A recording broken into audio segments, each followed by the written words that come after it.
इस समय आप देख रहे हैं YouTube टीवी। नमस्कार, YouTube टीवी देखने वाले आप सभी दर्शकों का मैं अमन कौशिक एक बार फिर हार्दिक स्वागत करता हूं। मैं इस समय दिल्ली के गढ़वाल भवन में हूं। वैसे तो दिल्ली एक ऐसा हमारे देश की राजधानी है, ऐसा शहर है जहां पर पता नहीं कितने प्रकार के और कितने प्रोग्राम ऐसे होते हैं जो अद्वितीय होते हैं, अद्भुत होते हैं, अनुपम होते हैं और विशेष से भी विशेष होते हैं।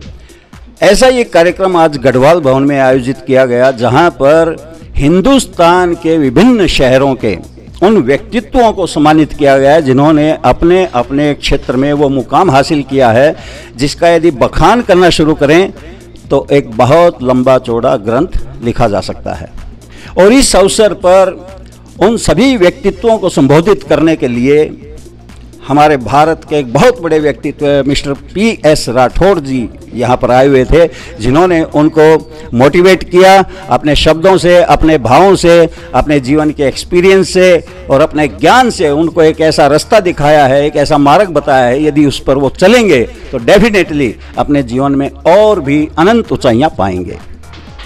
वही शख्सियत मिस्टर PS राठौड़ इस समय मेरे साथ में हैं। आइए मैं आपकी उनसे सीधी बात करवाता हूँ। राठौड़ जी, सबसे पहले तो YouTube टीवी पर हम आपका हार्दिक स्वागत करते हैं। धन्यवाद सर, धन्यवाद, लॉट ऑफ थैंक्स, बहुत बहुत थैंक यू।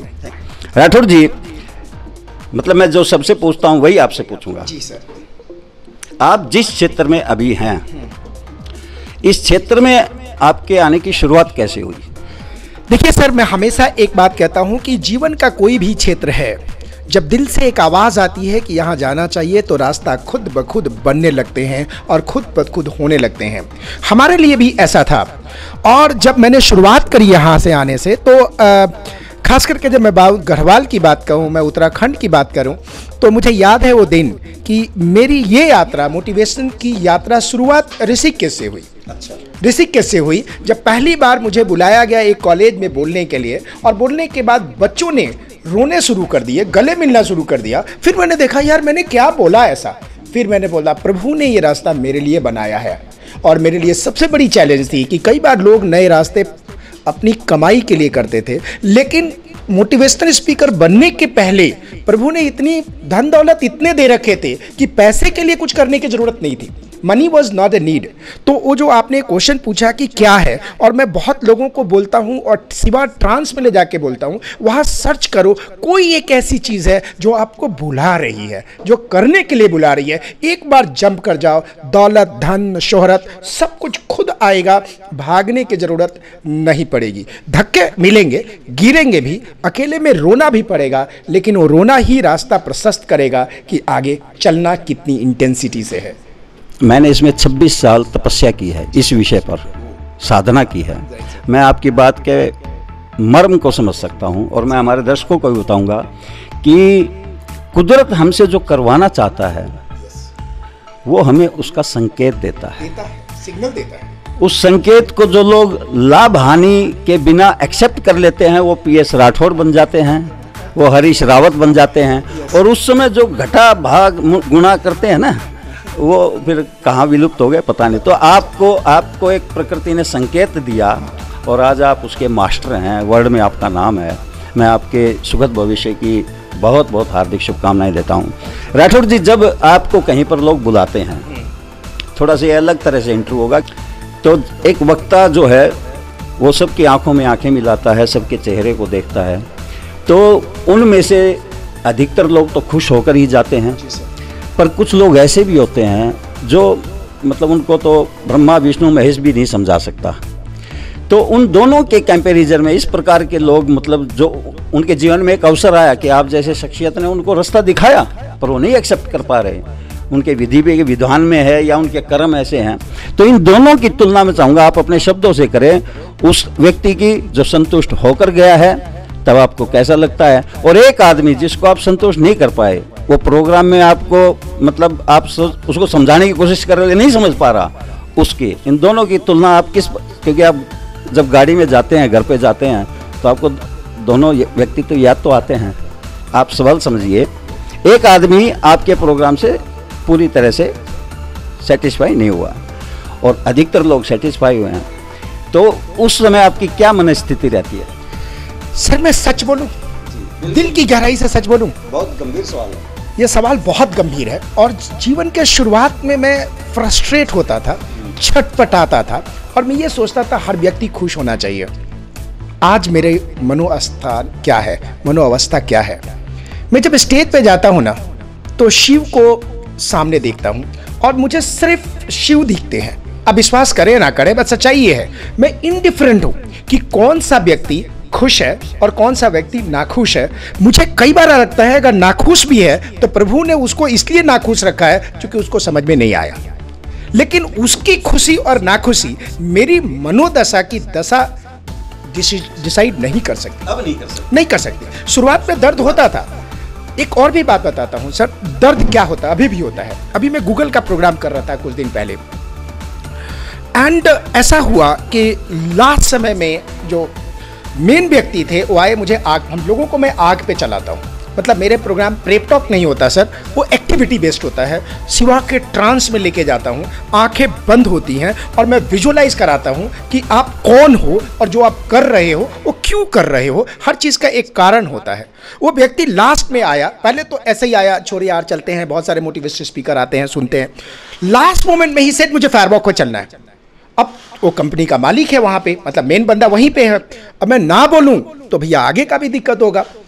मैं धर्म संकट में था, लेकिन वो व्यक्ति चला एज अ बिग पर्सन। मैं नाम भी ले सकता हूँ, टीम कंप्यूटर के मालिक हैं। गूगल को इंडिया में लाने वाले व्यक्ति वही हैं, अच्छा राजन Chopra ji. He walked on the fire and he walked so gracefully कि मुझे डर था कि कहीं ब्लिस्टर होगा तो क्या होगा। And he did superb and he said mister Rathore, एक ही चीज़ मुझे सबसे अच्छी लगी कि आपको इस बात की कोई फिक्र नहीं था कि कौन आपको पसंद करता है और कौन आपको नहीं करता है।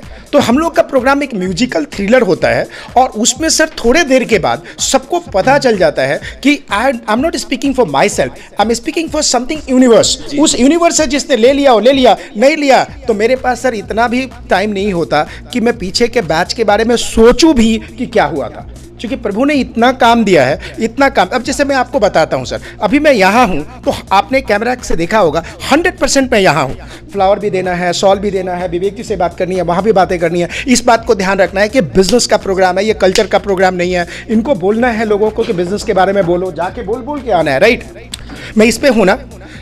क्या इस बात की कोई भी मेरे को फिक्र थी कि कल रात को 1 बजे प्रोग्राम बैंगलोर में करके आया हूँ? नहीं, मैं अभी आपके साथ हूँ, कल मैं किसी और के साथ हूँ, परसों उसके साथ हूँ। ये यूनिवर्स है सर, ये यूनिवर्स देती है, लेने वाला लेता है, नहीं लेता तो ना लेके भी वो अपना लेता है। That's a point. मैं ऐसा कहना चाहूँगा आपके ऊपर, क्योंकि मैं ब्रह्मांडीय शक्तियों का साधक हूँ। आपके पास ब्रह्मांडीय ऊर्जा और शक्तियों की अपार कृपा है। You are just like a cloud, आप एक बादल के समान हैं। आपका काम बरसने का है। अब किसके बरसे, किसके कम, किसके ज़्यादा, इसके चक्कर में नहीं पड़ना। बिल्कुल नहीं पड़ता सर, बिल्कुल नहीं पड़ता। मुझे कोई गाली भी दे दे बाद में ना, मेरे को कोई फर्क नहीं पड़ता। कोई बहुत अप्रिशिएट कर दे, कोई फर्क नहीं पड़ता। मेरे दिमाग में ये होता है कि मेरा नेक्स्ट प्रोग्राम कब है और मैं उसमें क्या करने वाला हूँ। क्या मैं 100% ऑनेस्ट हूँ अपने काम से, अपने वचन से? क्या मैं 100% एक इंसान को इंसान की तरह ट्रीट करता हूँ? मैं बात करते समय ये सोचता हूँ कि मैं कैसे हेल्प कर सकूँ या हेल्प हो सकूँ, रेदर देन हेल्प ले सकूँ। और ये चीज़ इतनी शक्ति देती है सर कि उस शिव की बहुत बहुत कृपा है। सिर्फ अंत में मैं ये जानना चाहूँगा आपसे, ये पूछना चाहूँगा, ये बल्कि रिक्वेस्ट करना चाहूँगा, क्योंकि आप बहुत बड़ी पर्सनैलिटी हैं। हमारे दर्शकों का मैं इस वीडियो का एक सिंगल लाइन में कैप्शन बनाऊँगा कि आप इस वीडियो को इसलिए देखिए। तो मैं चाहता हूं कि आप कुछ एक ऐसा कोई टिप्स दें हमारे दर्शकों को यूट्यूब के, क्योंकि 195 देशों में यूट्यूब चलता है, तो वो देखने के बाद संतुष्ट हों और कभी 10-20 साल के बाद उनका मुझे कमेंट आए कि मैंने वो इंटरव्यू देख करके अपनी ज़िंदगी को बदला। दोस्त एक छोटी सी बात है, जब तुम्हारी बेइज्जती होना तो सोचना तुम कुछ कर रहे हो। जब तुम्हारे अंदर कोई छटपटाहट होना तो सोचना प्रभु तुमसे कुछ करवाने वाला होता है। जब तुम्हारे पीठ में चाकू मारे ना तो सोचना कि तुम में प्रबलता आ रही है। जब ऐसे व्यक्ति जिस पे तुम ट्रस्ट करते हो और वही व्यक्ति तुम्हें जिल्लत करे, तुम्हारी बेइज्जती करे, तुम्हारे बदनामी की हर पटकथा को लिखे, तो ये सोचना ये वही वक्त है जिस वक्त पे तुम्हें खुद पे खड़ा होना है और खुद पे चलना है और यूनिवर्स को छोड़ देना है, इस बात को मानते हुए कि जिसने जो भी तुम्हारे साथ किया वो एक प्रारब्ध है और वो लिखा हुआ था। कोई शिकवा नहीं, कोई गीला नहीं, चलते रहो रमता जोगी यमता जोगी, और देखना मंजिलें ज़रूर मिलेंगी। और फिर ये वही लोग होंगे जो कहेंगे, ये वही लोग होंगे जो कहेंगे कि इसको तो मैं जानता था। ये आवाज़ खुद की होनी चाहिए। जब खुद तुम देखोगे, जब खुद तुम सुनोगे, जब खुद तुम महसूस करोगे, वहीं से इतिहास का निर्माण होता है। And that is in you, ये आप में है, इसको लेके जरूर चलना। बस अंत में उस कड़ी की बात करते हैं जिस कड़ी के माध्यम से आज हम आमने सामने बैठे हैं। विवेक जी ने आज जो ये आयोजन किया है, तो विवेक जी के इस कार्य पर, उनके इस प्रयास पर क्या कहेंगे? अगेन मैं ऑनेस्ट ओपिनियन दूँ ना, ऑनेस्ट ही बोलूँगा, ईमानदारी से बोलूँगा। चूँकि सर मेरा प्रोफेशन ऐसा है, मैं जाता रहता हूँ महीने में, आप मान के चलिए कि बहुत सारे अवार्ड शो में जाता हूँ। कई बार तो अवार्ड शो में बहुत बार मैं डिक्लाइन कर जाता हूँ। जो बड़े बड़े अवार्ड होते हैं, बड़े बड़े 7 स्टार्स होटल्स में होते हैं।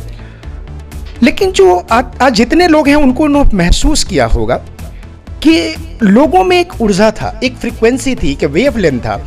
ये प्रोग्राम इनडिफरेंट था कि लोग कितने बैठे हैं, ये प्रोग्राम इस पे डिपेंड था कि लोग कितना एंजॉय कर रहे हैं, लोग कितने कनेक्टेड हैं। ये ऐसा नहीं लग रहा था कि विवेक का प्रोग्राम है या आशीष का प्रोग्राम है या बड़ा कदम का इकलौता प्रोग्राम है। ये सभी लोग ऐसे सोच रहे थे कि उनका प्रोग्राम है। जैसे सपोज मैं अपनी बात बताऊं, मेरे असिस्टेंट बैठे हुए हैं यहाँ पे, देख रहे भी हैं। कोई भी प्रोग्राम ऐसा नहीं रहा होगा जो 5 मिनट से ज़्यादा मैं स्टेज पे बैठा हूँ। मैं प्रोग्राम या बोल के नीचे आ जाता हूँ। मुझे ज़बरदस्ती भी कोई बैठा दे तो नहीं बैठूंगा। मेरे बहुत सारे अवार्ड शो का वीडियो देखिएगा, मैं 2 मिनट से ज़्यादा स्टेज पे होऊंगा ही नहीं, मैं नीचे उतर जाऊँगा। बट यहाँ पता नहीं शुरुआत से ही लगा ठीक है, लेट्स गो यार, लेट्स बी।